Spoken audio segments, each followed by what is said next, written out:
હું શાંતિલાલભાઈ લેબાભાઈ વસાવા, રહેવાસી સામરપાડા.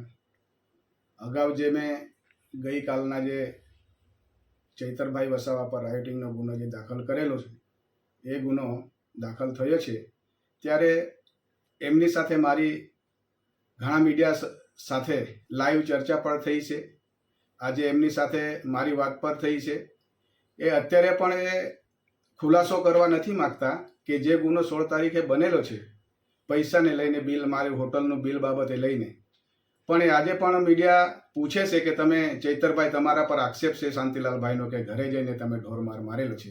ત્યારે એ વાતને આ બાજુ ફેરવું, તે બાજુ ફેરવું, હોટલ માલિકો પર ઢોળે છે. હકીકતમાં શું છે તેનો ખુલાસો હું કરું છું. હોટલ માલિકોએ જ્યારે મને છૂટો કરેલો છે ત્યારે એમણે મારા પર જે બિલ કાપેલું છે 1,28,720 રૂપિયા, એની અંદર એમનું બિલ સામેલ છે. હવે હોટલ માલિકો એમ કહેવા માગે છે કે અમારું એ માણસ છૂટો થયો એના પહેલાં ચૈતરભાઈનું જે બિલ બાકી હતું એ બિલ આવી ગયેલું છે. તો મારે કહેવાનું એ છે કે ચૈતરભાઈનું બિલ આવી ગયેલું છે તો તમે મને 21 જૂને છૂટા કર્યા પછી મારી અંદર તમે આમ આદમી પાર્ટીનું બિલ કેમ કાપેલું છે એનો ખુલાસો હોટલ માલિકો પણ કરે.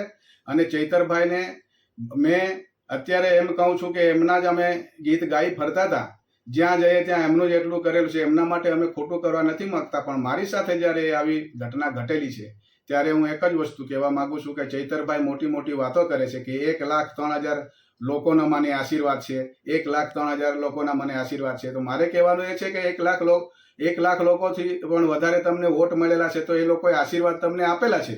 તો આશીર્વાદ એટલા માટે આપેલા છે કે કોઈ ગરીબના ઘરે જઈને તમે એ તમારો ખાસ કાર્યકર હોય એમના ઘરે જઈને તમારે ઢોરમાર મારવાનો, એટલા માટે આશીર્વાદ આપેલા છે. ખુલાસો કરે ચૈતરભાઈ, મોટી મોટી વાતો કરવાથી નથી થતું.